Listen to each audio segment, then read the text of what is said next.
I'm Mark Caro, and welcome to episode 200 of Caropop. If you'd like to support us, please go to caropop.com. Paul Myers recently posted the 200th episode of his Record Store Day podcast, so we thought, hey, let's celebrate our 200th with him. There are so many entry points with this guy. Years ago, I read a fascinating book, A Wizard, a True Star, Todd Rundgren in the Studio, that goes deep into Rundgren's evolution as an artist and producer.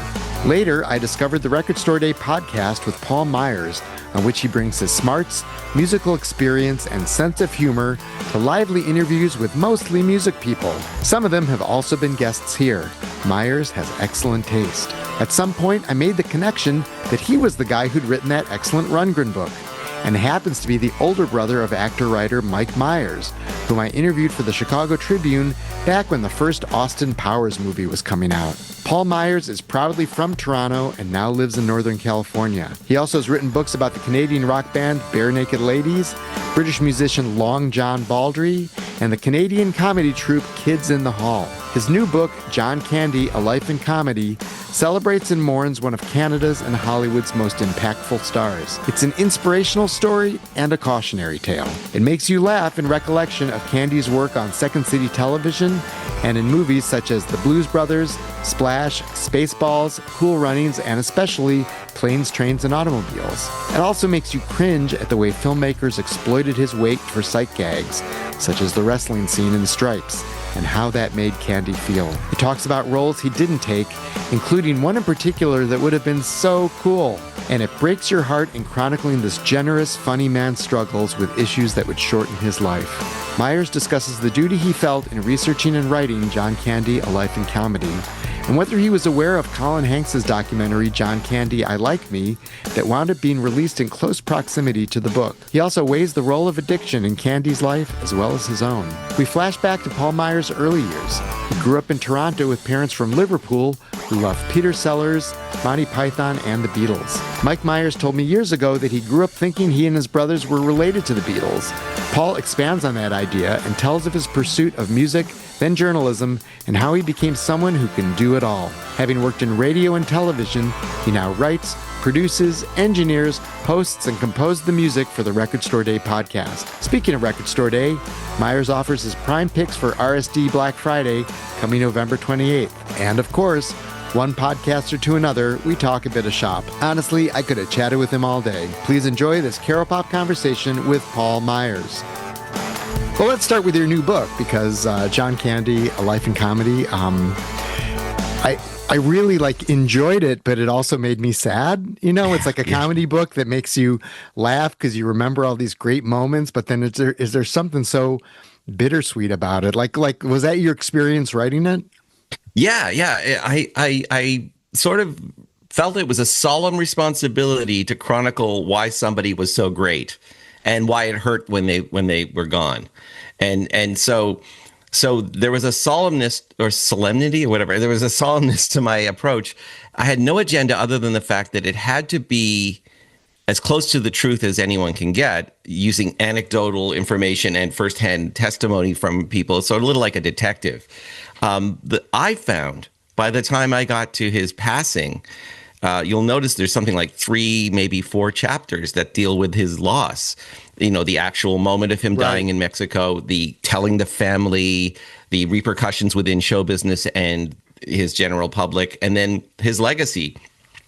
There's and it's hard when you're speaking of someone who's famous for being large, but there was a large absence, not just a physical thing, but his passing hurt everybody for different reasons, and family obviously most of all.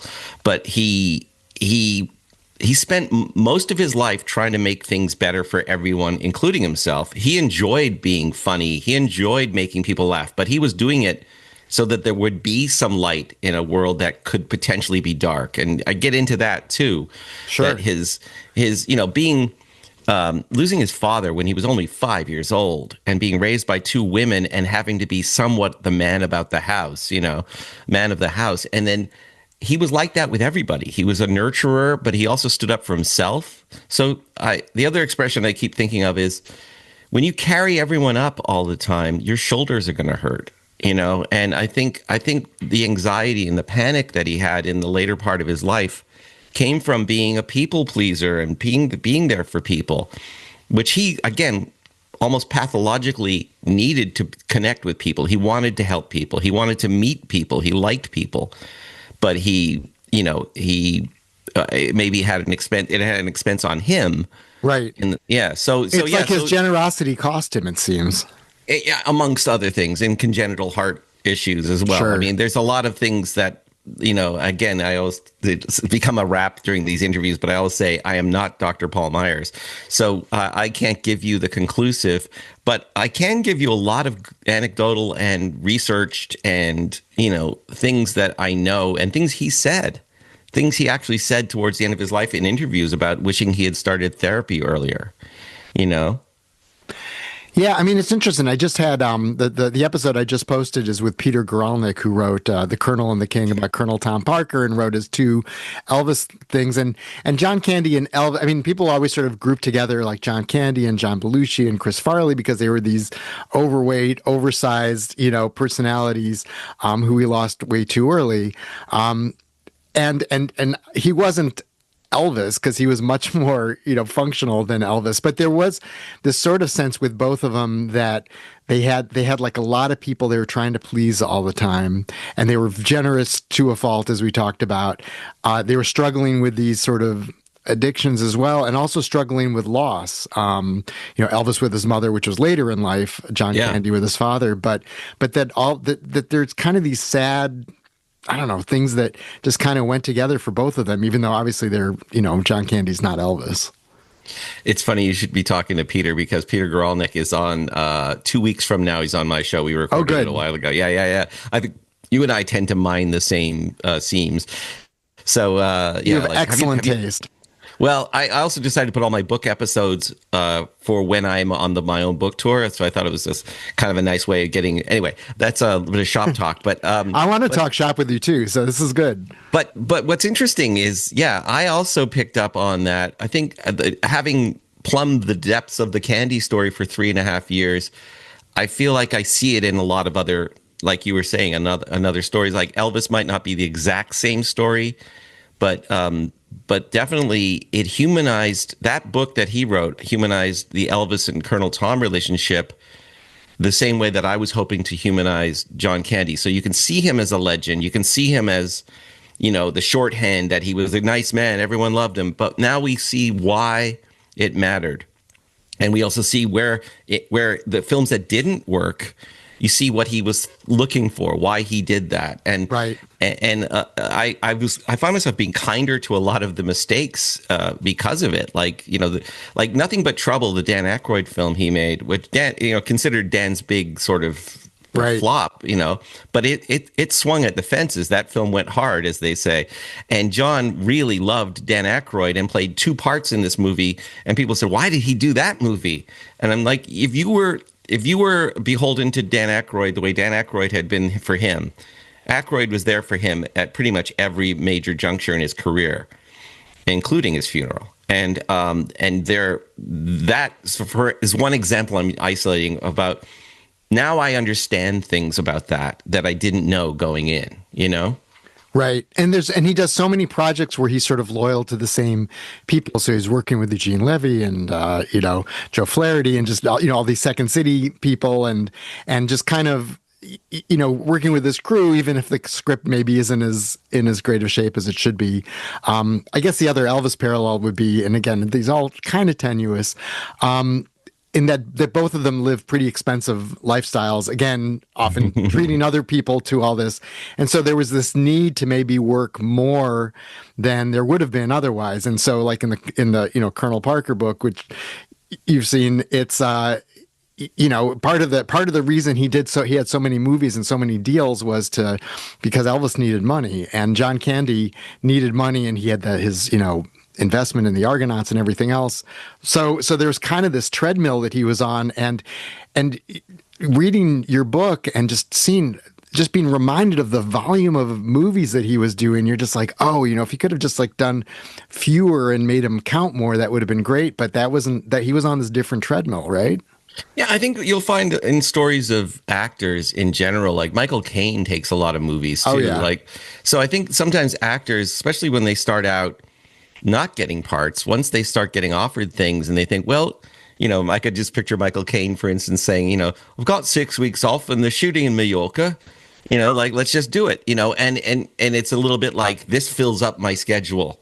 This keeps me busy until the next year. And then there's I think a very real thing that happens with people. They want to make sure their name is still in the movies, so they just to be in a cast like an ensemble picture, like Once Upon a Crime. It might have been like, well, it's another name in the poster, so everyone knows I'm still here. Like I can't speak for him, but and again, it's a favor to Eugene Levy, and there's, I picture if John had lived, he would have probably been a regular or semi-regular on Schitt's Creek with, Eugene Levy and Catherine O'Hara, because that's how those people roll, Right. Yeah, and I mean, like Wagons East was something that came out of what sounded like a much better project falling through, and he had to do it, which is frustrating. And then I honestly, part of it really pained me when I read, because I hadn't heard this before, that he was offered the role of Mr. Wolf in Pulp Fiction and turned it down. And I'm like, wait, Pulp Fiction with John Candy in that role? I mean, Harvey Keitel, he's great, but yeah, Harvey Keitel's fantastic, but yeah, that would have been a different spin on that, and it would have been so fun to see him in a movie like that. I didn't believe it when somebody said, "Oh, ask when you're talking to this guy who works for John Candy, ask them about the Pulp Fiction script." And I was like, "Why?" They said because he was offered it, and Tarantino loved him in a film called The Clown Murders, which was a Canadian movie, and Tarantino loves all levels of film, and he always likes to cast sort of the guy you wouldn't suspect. I mean, he brought Travolta back in that film. So it was like he was trying really hard to keep that going. And could only imagine, I think, as it turns out, it was verified by about 3 different people I talked to that, yes, they had seen the script on Candy's desk and that there had been talks. But what it was that it was a violent and maybe some sexual stuff in it, that he just thought he had been working so hard to have this middle of the road sort of career at that point, although he did do JFK, but that wasn't a violent part for him, right? So I think there was just he was kind of a cleanup artist, and Mr. Wolf is cleaning up the mess in Pulp Fiction. So there's no violence, but it's the aftermath of it, certainly. And maybe he just didn't want to be in a scene where somebody's saying, dead N-word storage. Like literally, there's a lot of offensive stuff in that scene. That's the one thing that kind of doesn't hold up in that movie, honestly, is that dialogue that Tarantino wrote for himself. He tries too hard. I'm pretty sure he wrote it for himself because no one else would say it. But anyway, I digress. I have a lot of respect for Tarantino as a filmmaker and a writer of films. But yeah, there are definitely moments where I would, So, but let me say back to this. I think Candy could have done something like a Good Will Hunting. Not to say he would have done Robin Williams' part in that, but he was never offered it or anything. But a film like that where he plays, this, mentor to someone. I mean, in some ways, Cool Runnings, not the same at all, but Cool Runnings, he played a mentor to this Jamaican bobsled team, which put him in a situation in real life of being the most experienced actor on the set.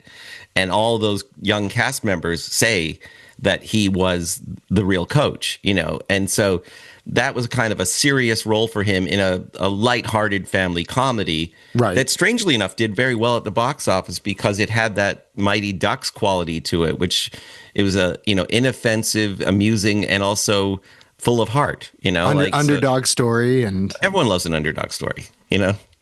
Yeah, I mean, I'm guessing you would agree with me, but like comedy is harder than drama in general. And the fact that, someone like John Candy could do, his role in JFK, or Robin Williams could do Good Will Hunting, or Bill Murray could do Lost in Translation, is because you need to, in order to be able to do comedy, you need to be able to connect with those emotions. And so like one of the many losses you have with John Candy is the roles that he would have gotten that would have been, aside from the, the funny, jolly guy who you love, see how he would have played against it like he did in JFK. Absolutely. And I have quotes in there from Oliver Stone where he says, look out for this guy. He's going to be a serious dramatic actor. And basically speculating that he would be on the red carpet for the Oscars at some point. And he was offered things like the role of Ignatius T. Riley in A Confederacy of Dunces, the most famously unfilmable, jinxed film ever. Yeah, never going to happen, I guess. I think there's been like 7 or 6 at least different mountings of this, and several of the people who were supposed to play that role died. Philip Seymour Hoffman was attached to it at some point, I think, or they were trying to get him, I think. I mean, the last I heard, they were trying to do it with Will Ferrell, and I was thinking his doctor should tell him no. Right. It's just, that would have been a very interesting turn for him. And then there's this action film with Sylvester Stallone that I didn't know about that John Hughes was supposed to make called Bartholomew versus Neff.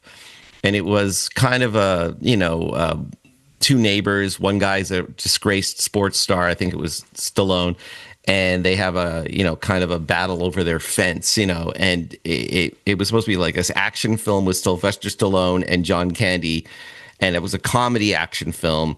Stallone wanted to do comedy.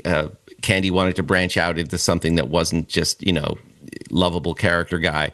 And Hughes was going to direct it, and then Hughes decides not to direct it, and then he pulls out of the film altogether. Then Stallone pulls out, and that's how he ends up in Carolco Pictures offered him a contract breaker. Basically, if you do this film for us, you're out of we'll let you go. And the film was Wagons East. Right, exactly. Which is so. Tragic, this is just it's just all around. It's tragic. It's just you would think too that he would have been able to find a conflict resolution that didn't involve him going to Durango to shoot this comedy that wasn't the Blazing Saddles that they hoped it would be, Right. One of the other things that's painful in reading this, aside from, his addictions, and, just breaking of his diet and all that, but just the way that he was self-conscious about his weight and the way that was used on screen in ways that you look back on and you're like, yeah, that wasn't really sensitive. It's like, Harold Ramis, great writer, everything else. But you look back on the wrestling scene in Stripes, and it's a little like, I don't know about that, And then he was obviously uncomfortable with that. Yeah. No. What was interesting to me is I spoke with the late Ivan Reitman, who put that all together, and just before he passed away. Actually, it was literally 2 weeks before he passed away, and he told me that he didn't know. He claimed to not remember any resistance to it, and that he felt like, so maybe what I learned from that is that the people pleaser John just said, okay, but I don't like it, but I'll do it. And that all that Ivan remembered was, he did it. But meanwhile, Joe Flaherty and Dave Thomas, who had been with him at Second City Stage before SCTV, they were on that set too, and they remembered it being different. They remembered it being very humiliating for John. So, and I'm sure it was, to be honest. I just want to clarify something. I know we're speaking about addictions, but just so that the audience knows, his main addictions were eating too much and drinking too many rum and cokes. And just, I'm not saying that that's not bad for you. It's definitely bad for you. But I would say that in the times he was in, he dodged the cocaine bullet. He dodged heroin. He was not John Belushi. And, and by the way, even John Belushi was a much more disciplined actor than people remember.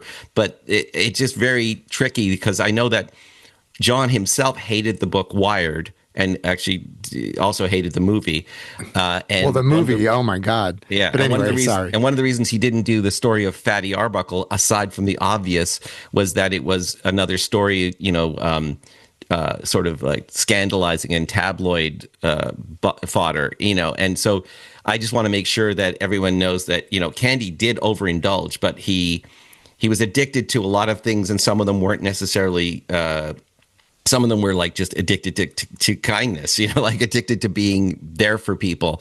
Like he really got a buzz out of connecting with people. I'm not saying he had some unhealthy habits, but they weren't, it didn't consume him that way. And he showed up for work, which is, I know, a rationale. I'm an alcoholic, so I can speak about how I have to say I can't drink at all, because even if I did show up for work, I would be still a guy who drinks too much, like it's just, but I would say that Candy most people knew he liked to have too many drinks late at night, but he got the work done and he was there for his family. And I think that I would have liked to have seen him live healthier in terms of also eating steaks in the middle of the night. But, what are you going to do? I mean, we can't relitigate something that happened over 40 years ago now. Right. Yeah, I think the term addictions years ago, you would have assumed it was some sort of drug thing. And now I think that we have a broader sense of, Yes. Food, alcohol. You don't use the word alcoholic in the book, as I recall.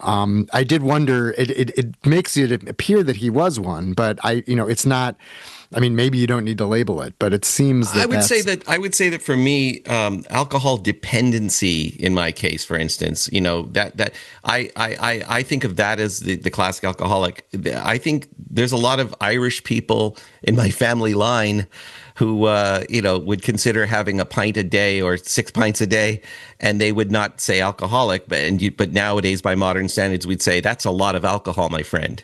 So that's probably why if I didn't use the term, it's also because I don't know if it was the same. I think he just didn't know when I don't think he was addicted to the actual chemical. I think he liked the lifestyle. I think for him, getting off work was to go have a big meal and drink a bit, and that's a Canadian thing more than anything else. And again, we are so much better nowadays about understanding mental health and understanding physical health. I mean, I know so many more musicians now who are sober like me, and and it's not a big deal to talk about it. We're not buzz killing anyone to say, yeah, I don't do that, I can tell you from my point of view, by the way, I would never be anywhere now if I hadn't quit 28 years ago. So we have a much better understanding today about excessive anything, Right. Yeah. I mean, there would be programs that John Candy would maybe be entering for rehab, whether it's the food stuff or the alcohol or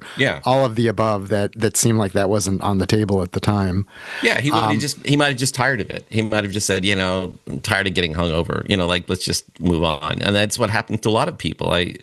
I'm not going to name names, but I remember reading other stories where people say, yeah, I used to drink a lot more than I don't do that now, This John Candy documentary, John Candy, I Like Me, I think it debuts today on Amazon Prime. Yeah, was today, that something that was in production while you were working on this? Was there any sort of awareness of these parallel tracks?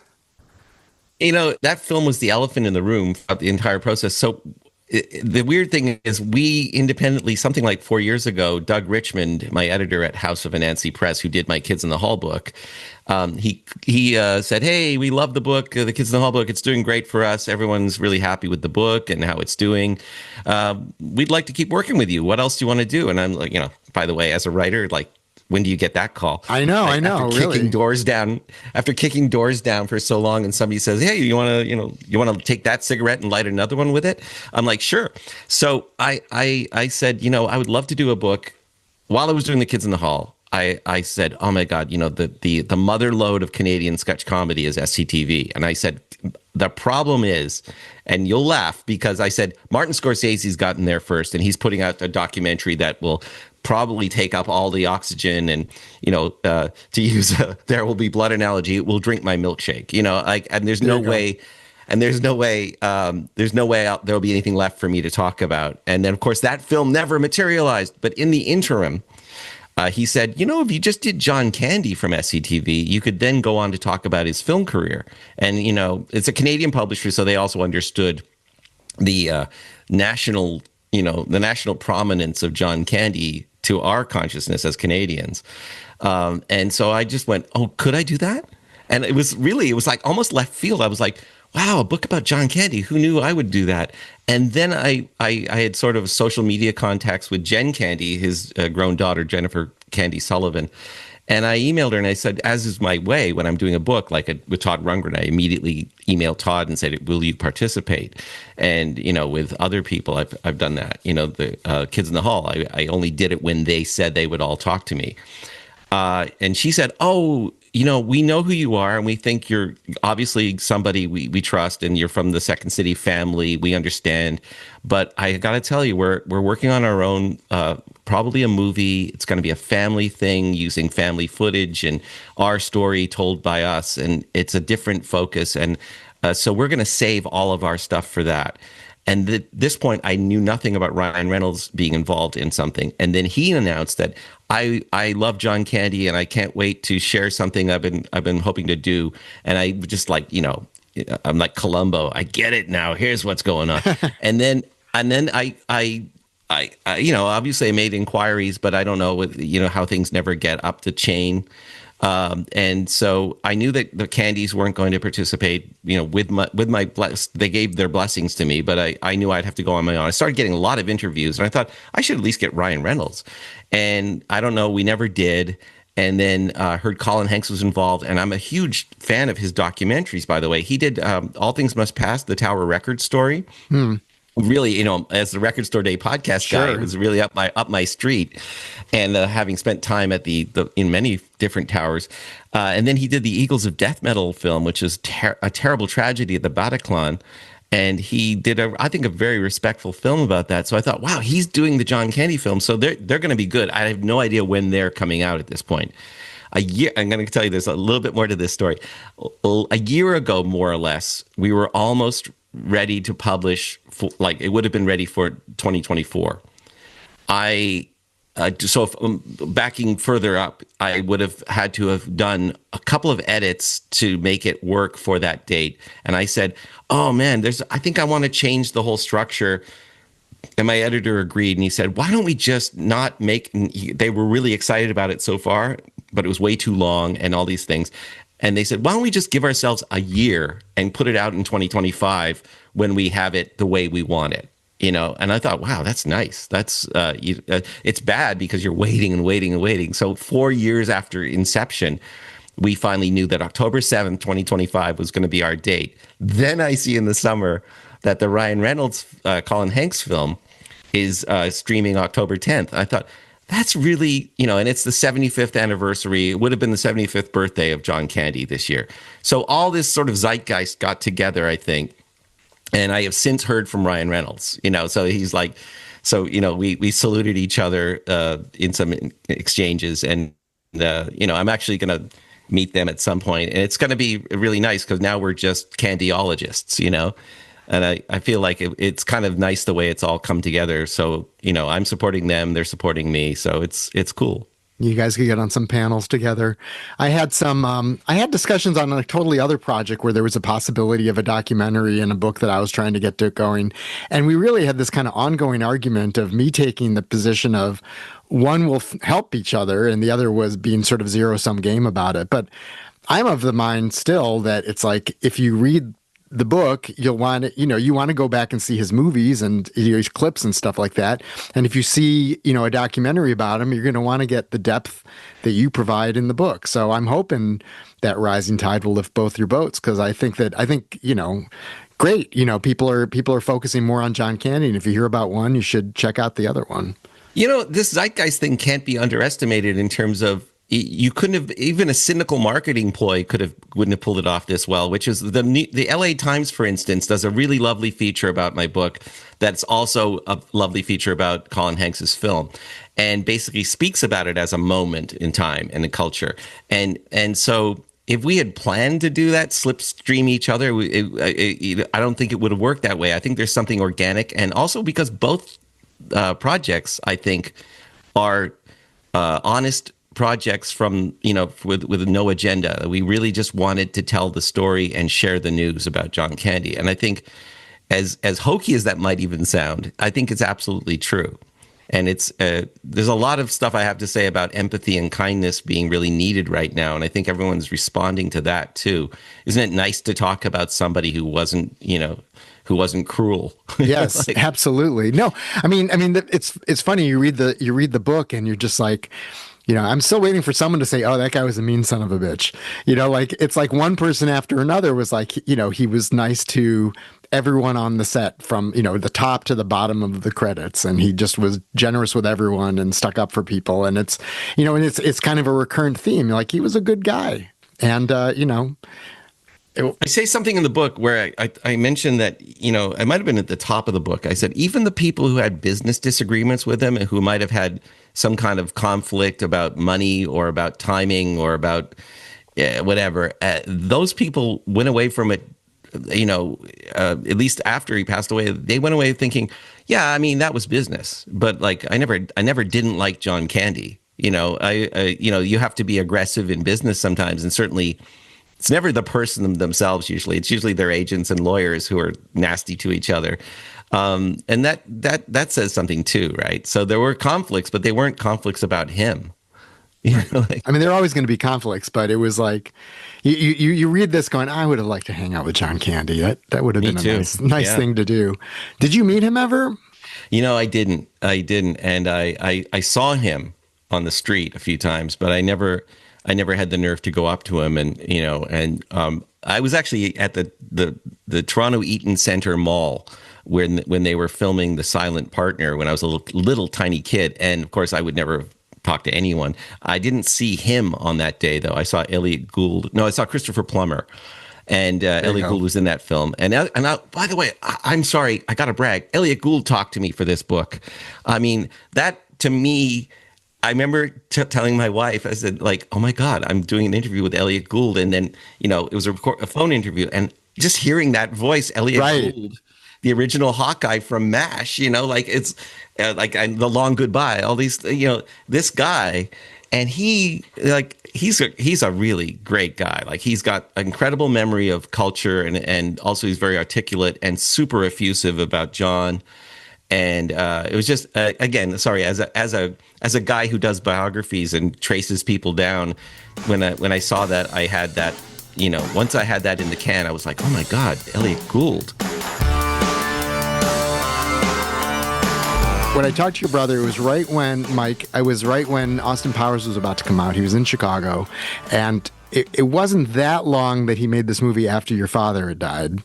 And he was talking a lot about like how much that had informed him making Austin Powers, and was talking about you guys growing up. And I pulled it out. He had one quote. He says, my dad loved comedy, loved Peter Sellers, loved Monty Python. He would wake us up at 11:30 because there was a good Peter Sellers movie on, and the four of us, me and my three brothers, would sit in our Jimmy Jams and watch the Pink Panther movies or The Party or I Love You, Alice B. Toklas, or any of those great movies. Is that the kind of thing that shaped your sensibility early on? Absolutely. And I just hearing that back, I smiled because it's like, how lucky was I to grow up with my two brothers and my father. And the thing is, both my parents are from Liverpool, England. So not only is all my Beatles stuff, I'm a huge Beatle fan, I'm a musician, and all those guys shaped who I am. But then the comedy part, the Python part, and then that led to the Saturday Night Live part, which led us to being just the right age to discover SCTV, which was made like blocks away from our house, maybe miles away from our house. And my dad was such a great bringer of things to us and like let us watch TV. And then the two brothers, Peter and Mike, Peter brought me Led Zeppelin. Like he brought it into the house. He brought Led Zeppelin into the house. He brought Talking Heads into the house. So it wasn't one kind of music. And I remember him always bringing Ramones and locking the door in his bedroom and just cranking the Ramones when he was when he was stressed. It was like, so this cultural sort of salon, if you will, of like ideas, and we disseminate these things and deconstruct them. Hugely important. And that's why I think I have a schizophrenic almost, or at least a dual personality about comedy and music. The two things that I write about lately are comedy and music. And The Kids in the Hall was a great example because they're practically a rock band, right. So they were the punk rock comedy troupe. But anyway, so my dad, man, just like huge. We still talk about it. Me and my two brothers, we still talk about it. Remember, Dad said this, and it's a very, I have a lot of gratitude about that. Yeah, he said that your parents had moved from Liverpool, and that basically, he said, I always thought I was related to the Beatles. The child psychologist, when I was about 3, had to have a picture of my father and a picture of John Lennon and say, this is John Lennon and this is your father, because nobody I knew spoke like that except the Beatles and my dad. Absolutely. Yeah, my dad, in the old days of like landline phones, my dad would call where I was, if I was out too late and I left a number, and it's like, hello, son, you've got to come home now. And it's like, I swear it sounded like John Lennon to me because, when you're a kid too, you don't know the difference. But yeah, the Beatles were very familiar to us. They felt like our uncles, Did you at that point think I want to grow up and become a musician? I mean, obviously you are a musician, but was But that I did, yes, I did. Immediately wanted to be of a similar ilk to the Beatles. I wanted to make records, and I wanted to like overdub. I wanted to spend time with reel to reels, and like I just love the studio, which is kind of where the Todd Rundgren book came from in a weird way. Like I was just obsessed with how records were made, you know? Well, I mean, I'm impressed that, when you look at the credits for the Record Store Day podcast, it says, written, produced, engineered, hosted, composed the theme music and the, outside music, interstitial music, I think. Interstitial, yeah. I love that word. I always like to say that word whenever I can. Yeah. Great word. So you're like doing all that, just with your podcast, which is impressive. So yeah. It's also a great outlet as a musician to have something to write music for. It's just like, well, and also control. Let's face it. It becomes so much more of a home run operation that feels very much like the show I want to make. The podcast I don't think there's anything on that podcast that isn't something that I would want to listen to, And you like talking to other artists too, clearly. Oh, yeah. I mean, it's the hardest thing for me to not really make it about me talking to them. So what I try to do is inform my questions with a sense of, this is something that I've experienced. I wonder if you've experienced it too, but more and more I'm trying to take the I part out of it and just be like, do you ever find that you're writing in the studio and this happens? And then some of the interviews have been really great because the moment they understand that I know what a sound check is, even, like the fact that I know what, losing a take means, or, just little things. I can't think of better examples, but I could tell when they know who they're talking to at that point. They know that they're not going to have to waste their time explaining something, and we'll get to the part that I'm asking about. And if I'm doing it right, that is great. And sometimes it doesn't work, but you try. Yeah, I mean, and you had some talk shows on the radio before that as well. What is it? Or was it 1, 2, 3 with Paul Myers? The Paul Myers show? That was an afternoon radio show. The only great thing about that show, besides the fact that it was super fun to learn how to make radio, was that I got used to making radio. Like I got used to knowing that you could talk on the mics, as they say, and that it goes out and then you just move on. It's the red light fever goes away pretty fast. And then you start to think about how cool it is to get to, support things and expose, like say, this artist or this book or this film. I'm going to share that with you. And maybe that goes back to the two brothers. We're sharing stuff all the time. And I think communication and narrative storytelling are like an extension of all that. It might even be part of the songwriting too. I mean, I think really telling people about stuff. Have you heard this? Do you know this? Have you seen that? And it's a job that, never gets, but I wouldn't do it if it wasn't somehow fulfilling, obviously, because it's hard work. Do you remember the first song you ever wrote? Yeah, I do. Well, what was it? Do you want me to play it? No, absolutely. No, I can't. I do. Don't ask me that. It's a single. I don't know. We're doing this over Zoom, so it'll probably get shut off. But what it was is before I'd even taken guitar lessons, and finally my mom made me take guitar lessons. She paid for it because she said, you got to tune that thing. But I played a single string melody. It was like it was up and down the like one note on the E string, the low E string. And of course, it makes me laugh to this day. As a kid, the first piece I ever wrote, that was it, and I called it Masterpiece, because already you've hit your masterpiece on the first try. Only even the Temptations waited 10 albums to call something that. But yeah, exactly. But it just makes me laugh now. But then I remember also when I started a band, like a basement band, or I was in a basement band. I didn't start it, and I brought a song to them, and I'd been listening to a lot of like 70s rock, which was happening when I was a kid, obviously. And I never left the basement, but I wrote a song about coming home from the road. Like it's called Coming Home. And home to my woman, I said. Like, I'm 16 years old and I'm writing home to my woman. So imagine Ian Gillan singing it from Deep Purple, like it was like, and again, I look at that kid though, and I just want to, pat his little head and say, good for you, guy. You were swinging at the fences, because like, I don't feel embarrassed about it because I feel like it's actually hilarious. I feel like anything you create, especially when you're young, is like embrace it, you know. Interesting that you went to Peter the Deep Purple instead of trying to write like little Beatles pastiches or something. I didn't think I could. The Beatles were so hallowed to me that I didn't learn how to play their songs until my sort of next phase of guitar playing. Because I think I accidentally hit an A minor seventh and went, oh, that's one of those magic chords that I thought nobody could play. And then you realize Paul McCartney was making it up as he goes along too. So, you know, he was just like ear trained, you know, and so you can learn Beatles songs if you really want to. And now I realize that some of them are deceptively, they sound complex, but they're actually not. So right. Some of them are like that, and some of them are the other way around, where you're just like, wait, there are a lot of chords in this song. It's like, it seems like a really catchy, accessible song, but Paul put a lot of weird little chords in there. Well, like Here, There, and Everywhere is, you know, Cole Porter meets Burt Bacharach meets Brian Wilson. It's everything. And there's like minor sixths, sevenths, fifths, ninths, you know, augmented, demented, every kind of chord.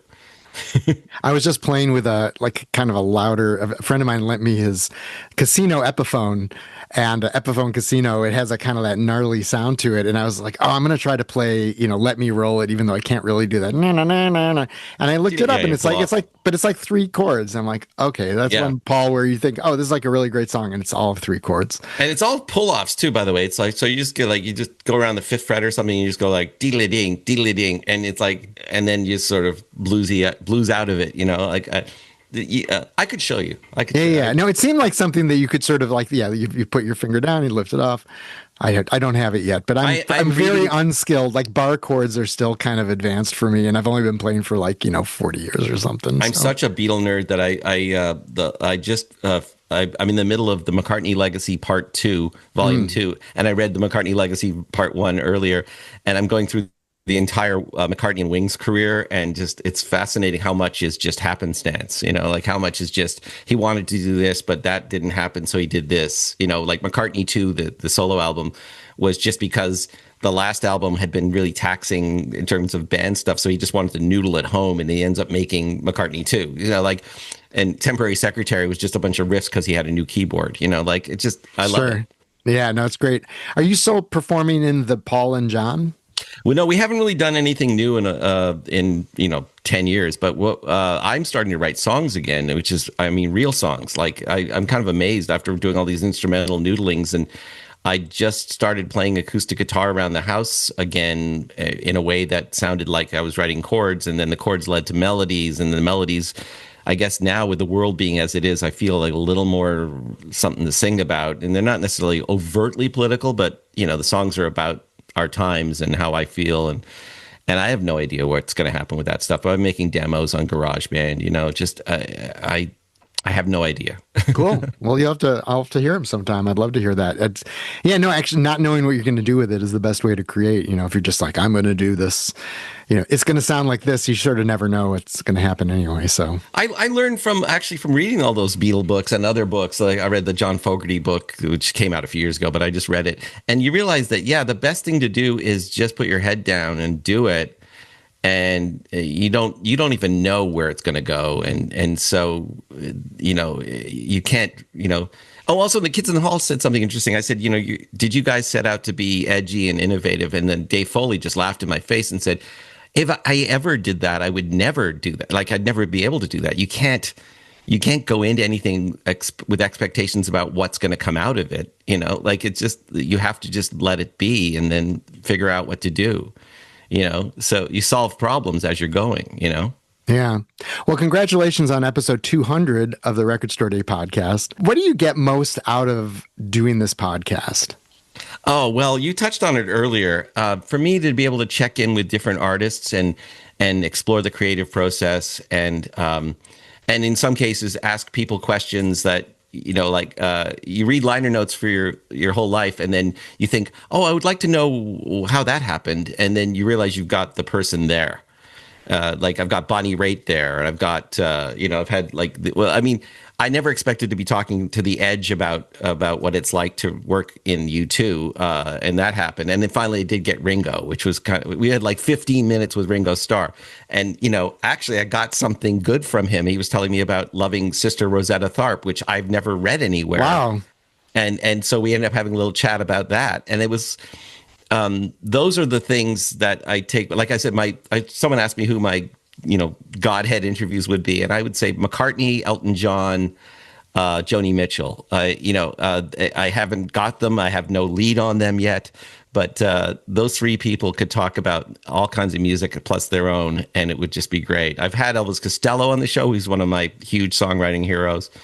Actually, Glenn Tilbrook of Squeeze hasn't been on the show, but Chris Difford has. And Andy Partridge of XTC has been on my show. So it's I'm getting through a lot of the people that I've always wanted to talk to.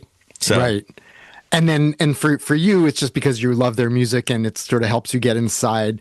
Like, it's funny because like there was always this sort of argument like, well, you don't want to analyze the Beatles because you don't want to destroy the magic. I'm like, no, you know what? The more I learn about it, the more magical it becomes. And that's the same thing, listening to one of your interviews, doing one of my interviews for that matter. You just like get more insight. And to me, that's exciting because I love what they're doing. And as I get older too, I find myself more just kind of wanting to celebrate creativity and less wanting to critique it or analyze it. Right. That you just said it. That is absolutely it. I find myself being way more open to discussing genres and things that I used to have tribal attachments against or for. And I had Steve Perry of Journey on, and it was offered to me, and it was talk about a Christmas album. And I'm like generally not excited about those kinds of things. But I realized, this is the guy who sang "Don't Stop Believin'" that was in The Sopranos, and I get to talk to him. And so let's figure out what it's like for him. And sure enough, we hit a patch together where I felt like we were on the same page. And it was like Steve Perry of Journey, the last person I thought I would ever get to talk to. And just... So, yeah, and I don't bring judgments to it anymore at this point. That whole rock orthodoxy stuff doesn't matter to me. I was a punk rock kid. I was also a heavy metal kid when I was younger than that. There's all sorts of things, like you go through periods, and now I'm just a music fan. Absolutely. Yeah, no, it's the same with me where it's like, oh, this band used to rock and then they put out like a synthy record and that's no good. And now it's like, whatever. That was what was going on at the time. And yeah, I remember the backlash on Kiss's "I Was Made for Loving You." I remember it's like people are going, they're gone disco. It's like, now I just see it as sure, it's a disco song for sure. But I mean, it's a Kiss song with a disco beat, Right. Yeah, basically, I was fine. Neil Bogart's Dream, basically. Yeah, I was fine with Van Halen's Jump. And you did actually mention this in your latest episode, but Black Friday, Record Store Day. I mean, like, how tied are you with Record Store Day? And you listed some of what you're looking forward to. I was just going to ask, if there was anything in particular that jumped out from this list. I was excited about. I think I mentioned this already. That some of those Talking Heads demos are coming out from the Artistics days when they were a trio. Right. The Warren Zevon live concert I think is going to be great. I haven't heard it, but the description of it is pretty cool. And the last one ever. Yeah, I mean, and it was in Edmonton, and he does a cover of "A Case of You" by Joni Mitchell. So there's a lot of things. I have to spend more time with it. November 28th is Record Store Day, Black Friday. And the thing I have to do with it is every so often I will suggest stuff to them. And some of that stuff happens. And I tend to write liner notes for whenever they do a Todd Rundgren project, except not this year. I think they didn't do a liner note this year for the thing, but they have Is it a cappella this year? A cappella, yeah. And I either that or I think maybe they asked during a time when I was finalizing the last draft of my book or something. It was just, but I've been involved with so many of those things and other record store things. And I go to their conference every year and I speak at their conference and I interviewed David Rawlings. I mean, I started talking about Johnny Marr with David Rawlings. I did not expect that. Like he's a Neil Young fan, obviously, but he's also a Johnny Marr completist, so this is what I love too when you find out that Jason Isbell's first record he ever bought was Rhythm Nation by Janet Jackson. That's so great you wouldn't detail. expect it. You wouldn't expect it, but it's great. Yeah, I love asking people what's the first record you ever bought with your own money, and it's often surprising. I mean, Record Store Day is cool. I mean, are you a vinyl nut? I mean, did you play stuff on your turntable at home? Not as much as you would think, given the job I have, but yeah, because a lot of times I'm so busy.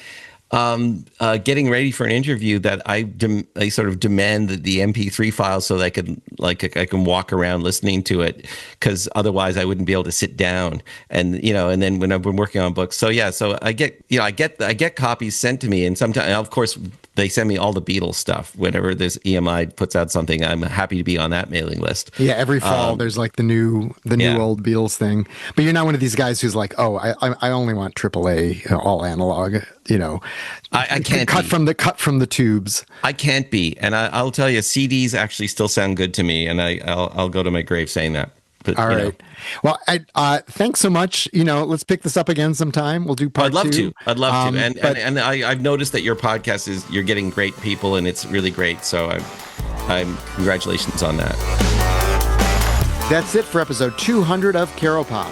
Thanks so much to Paul Myers for joining us and sharing tricks of the trade, as well as his insights into John Candy and more. John Candy, A Life in Comedy, is now available from House of Anansi Press, and Myers has been on the road promoting it. He'll be at Pam Cut Tomorrow Theater in Portland, Oregon on November 5th. House of Anansi Press also published Myers' previous book, The Kids in the Hall, One Dumb Guy. The Record Store Day podcast can be found at recordstoreday.com, as well as Apple Podcasts, Spotify, and other outlets. Myers also has a Substack, the Paul Myers Overshare, at paulmears.substack.com. That's PULM years.substack.com. Follow him on Instagram and X at Paulmears, PULMYEARS. Caropop is produced by Chris Swake, another wizard in the studio. Thanks to all who support Caropop. If you'd like to throw something into the Caropop kitty, we'd be much appreciative, and I'll give you a shout out on the next episode. You can give $24 or whatever you'd like at caropop.com. Thanks so much for listening and being here. I'm Mark Caro. Please follow Caropop on the so-called socials at Caropopcast. You can follow me as well at Mark Caro, at MarkCaro.